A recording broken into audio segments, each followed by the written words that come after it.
So we are ready for repairing this liner. Now for that we are going to use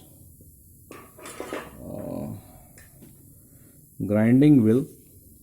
This is 80 grade abrasive metal grinding wheel or the flap disc. So I'm going to use this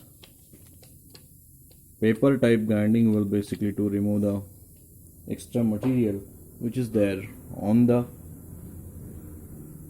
liner. Now you have to be careful, don't touch this surface, it may get damaged. Also wear your mask, otherwise you will have problem with while inhaling, so breathing issue you don't want. This dust is also very dangerous.